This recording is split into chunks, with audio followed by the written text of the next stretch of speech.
find when I'm painting, I'm not thinking about the project I'm painting, I'm thinking about the next project.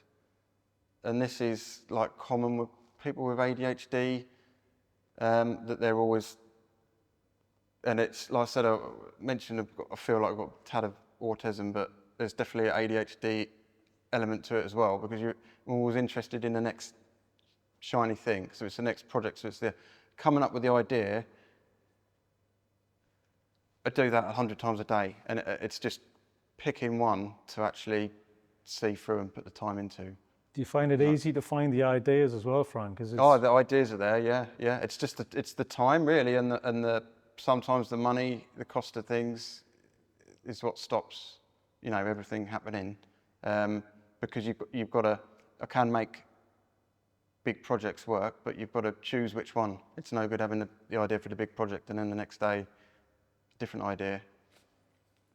So from art college to actually doing it for a living, you came to the Northeast because of the actual studying itself. So that's really important to you. So I'm guessing that's your focus at that point in time, as to how do I get to do what I want to do? Was that a main thing that you're looking for as well? Yeah, I didn't have a plan. I just knew that I needed to get away from like the people I was involved with, my mates basically. I needed to get away, and I needed to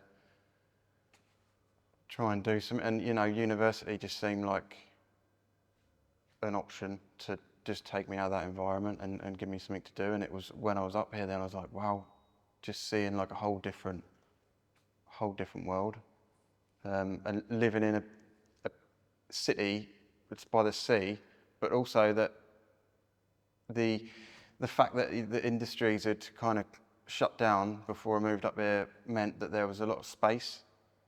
So in Tunbridge Wells, you wouldn't have anywhere to go and spray paint during the day.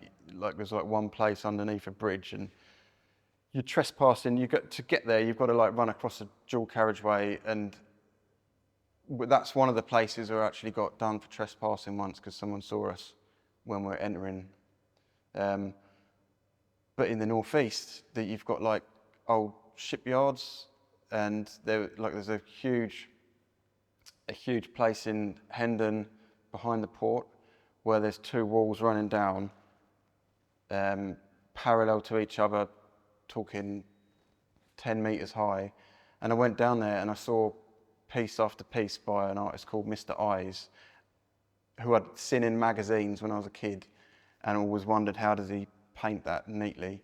Well, they're all there, and I can just go down there anytime I like and spend all day painting and not have to worry about getting nicked. So that was it was a canvas that could go and practice, and that was really what I needed.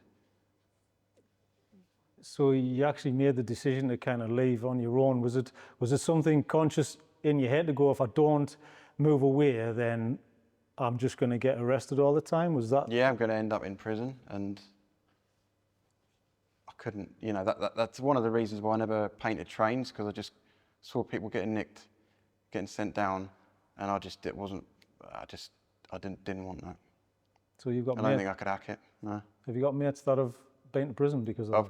I've got friends that have been to prison, and one of their guys actually ended up killing himself inside.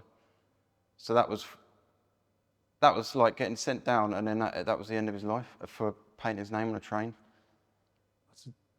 Yeah, that kind of sits in your head a little bit, doesn't it? Yeah.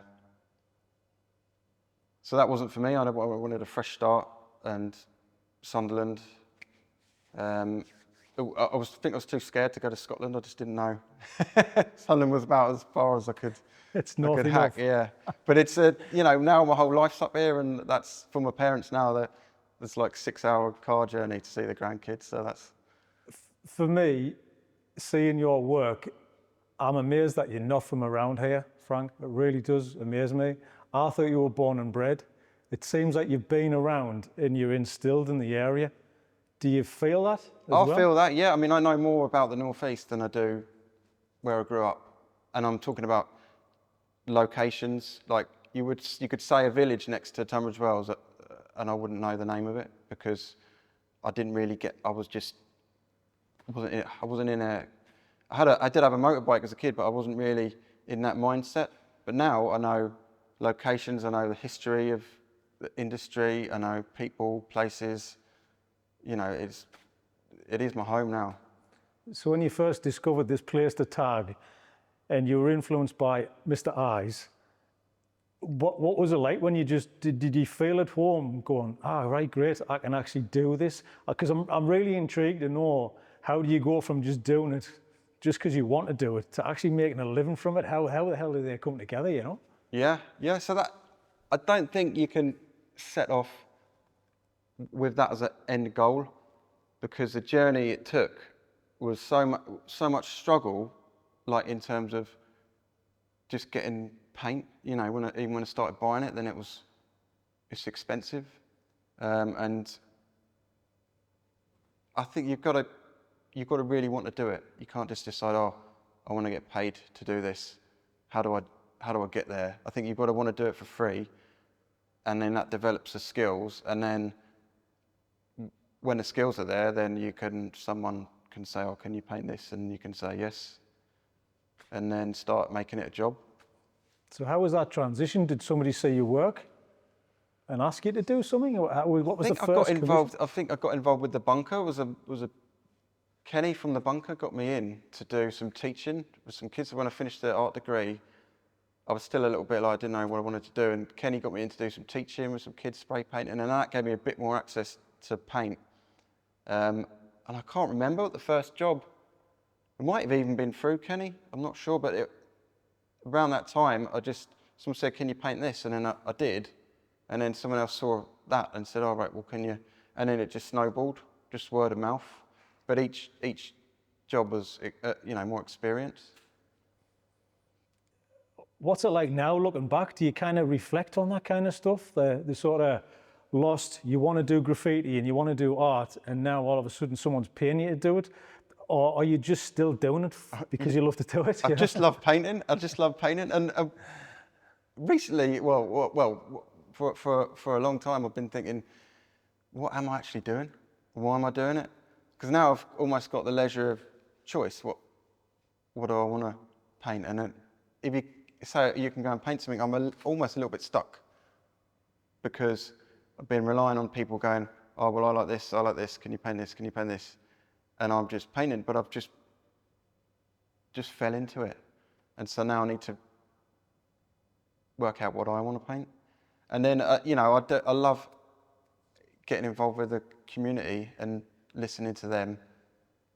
And because it's a public space, and I feel like that painting is not just for me, it's for the people who see it and live in the location, and what do they want to see.